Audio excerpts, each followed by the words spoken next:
মাংস খাতে খাতে আর ভালো লাগছে না, তাই গোশত থুয়ে এবার আসলাম কচুর শাক তুলতে।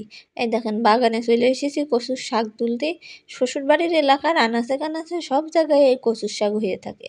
আর এই কচুর শাক খাতেও কিন্তু সেইরকম স্বাদ, সেইরকম টেস্ট লাগে, একদম চমৎকার মচেতকার স্বাদ।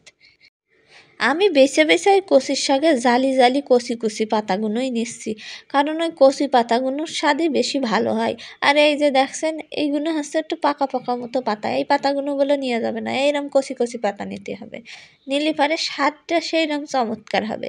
তো এই কচুর শাকগুলো কাটবো, কাটার পরে বাড়ি নিয়ে যাব, নিয়ে যেয়ে হচ্ছে কাইটে কুইটে সুন্দর করে রান্না করব। তো চলেন দেখাচ্ছি কিরম করে রান্না করব। এই দেখেন এইটা হচ্ছে আমার ফুফু শাশুড়ি, যে হচ্ছে ওই কচুর শাকগুলো কাটাকুটি করছে। তো বললো বৌমা দাও তুমি অন্য রান্না করো, আমি কচুর শাক কেটে দিচ্ছি। তো সে কাটছে, আর এর মধ্যে কয়টা কুমড়োর পাতা, হেলেঞ্চার শাক, কাটানোটের শাক, ফুল শাক সব দিলাম যাতে শাক স্বাদ ভালো হয়। তো কড়াইতে এবার দিয়ে দিলাম একটুখানি তেল, মানে সোয়াবিন তেল। সোয়াবিন তেল দেওয়া হয়ে গেলে এর মধ্যে দিয়ে দেবো হচ্ছে এই এক গোছ মরিচ, পেঁয়াজ, রসুন মেলা করে দিতে হবে।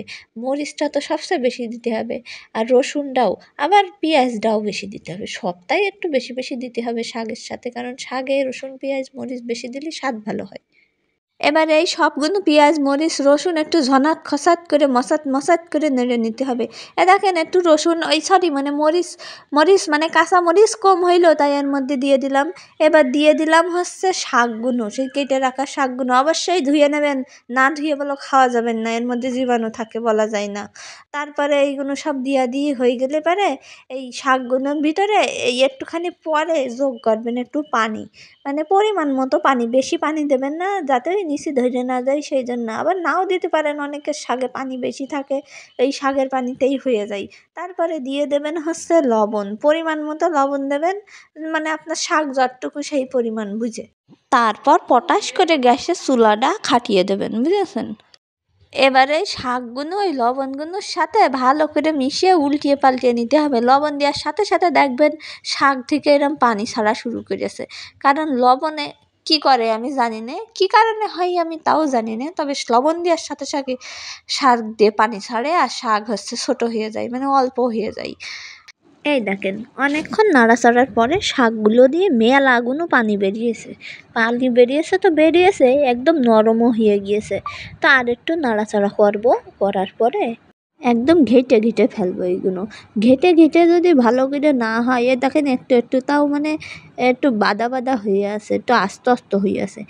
এবার নিয়ে আসবো একটা বিশেষ অস্ত্র, মানে যন্ত্র, সেটা হচ্ছে ওড়ং। ওড়ং চেনেন? অনেকের বলে লাকড়ি। এইটা হচ্ছে নারকেলের ওই যে মালা আছে না, নারকেলের মালা দিয়ে বানাই। এই দেখেন আস্তে আস্তে মতো হয়ে রয়েছে। আর এই যে সেই বিখ্যাত ওড়ং। আচ্ছা যাই হোক, অনেকে বলো এইটার আবার উড়কি বলে, ওড়ং বলে না, আমি উড়কি না বলে ওড়ংই বলি। তো সেই কচুর হচ্ছে পাতাগুলো এখন ভালো করে একটু ঘন্ট করে নেবো, মানে ঘাটা ঘাটা ঘাটা ঘাটা করে নেবো। তো ঘাটাঘুটি হয়ে গেলি পারে দেখেন একটুখানি করে পানিটা মেরে নিতে হবে, ভালো করে পানিটা মেরে নিতে পারে স্বাদ হবে নি, সেই স্বাদ, সেরম টেস্ট, সেরম মজা, চমৎকার।